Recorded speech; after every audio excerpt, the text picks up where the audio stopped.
Good evening, everybody. This is your favorite aspiring classicist here, a wandering author, reminding you that we're all the authors of our own lives. As always, my message remains the same. Spend less, live more, earn your freedom with frugality. And today, we're going to discuss pleasure and pain.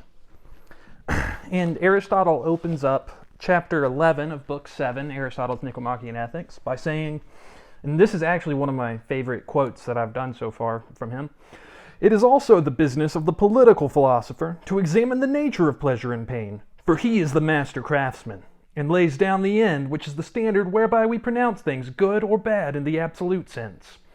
So Aristotle's saying that we have to examine pleasure and pain's nature to discover what is truly in an absolute good, absolute bad.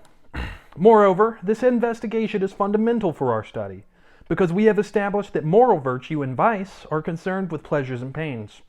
And he did establish those early on in chapters 7 and in chapters 3. And most people hold that pleasure is a necessary adjunct of happiness, which is why the word denoting supreme bliss is derived from the word meaning to enjoy. And that's in the original Greek. So to make supreme bliss, you take the base verb of to enjoy and you add a little extra to it and you get supreme bliss.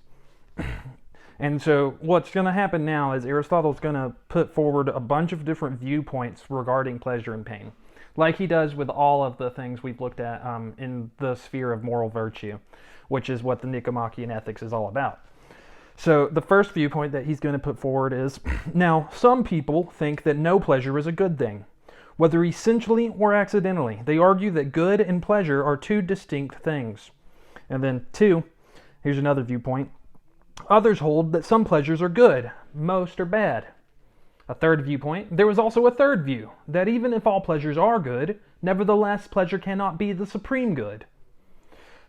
And then he goes on to say, to prove that pleasure is not a good at all, it is argued that A, every pleasure is a conscious process towards a natural state, but a process can in no case belong to the same order of things as its end.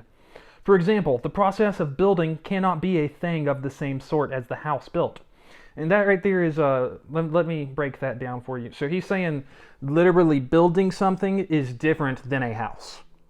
To build, and I know that's, but we're philosophers here, so we've got to be very precise. As obvious as that seems to us everyday people, we do need to distinguish between a process, something like building a thing, and what is actually built, which is the house.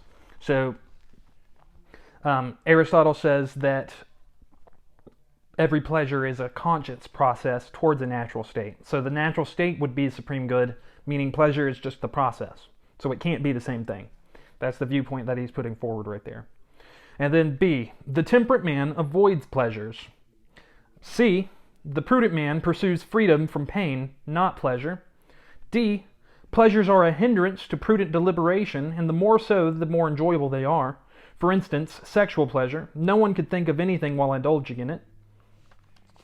E, there is no art of pleasure, yet with every good thing there is an art which produces it. And again, remember, all of these viewpoints are viewpoints that saying that pleasure is not a good. And so I liked that one. There is no art of pleasure, yet with every good thing there is an art which produces it.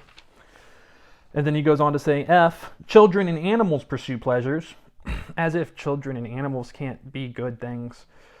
2, to prove that not all pleasures are good, it is argued, and so this is a different thing he's arguing here. So to prove that not all pleasures are good, it is argued that A, some pleasures are disgraceful and discredit the man who indulges in them.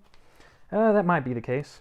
B, some pleasures are harmful, for certain pleasant things cause disease. I can't argue with that one. For certain pleasant things cause disease. And then 3, to prove that pleasure is not the supreme good, it is argued that it is not an end but a process. And then he concludes this chapter. These then, more or less, are the current views. And we'll continue our discussion. I need to, that right there's the end of chapter 11. We'll go into chapter 12. And then tomorrow we will finish up with chapter 13 and 14. So tonight and tomorrow we'll be discussing nothing but pleasure and pain. before we move on to one of my favorite parts of his ethics, which is friendship, in book 8. We're almost done with book 7. So let me go ahead and erase this and get another pair of quotes up there in a title. So what are y'all doing in order to inspire, uplift, and empower your local community today? Because this world isn't changing unless we all do our part. And you can count on me to do mine daily. Till next time, I love y'all.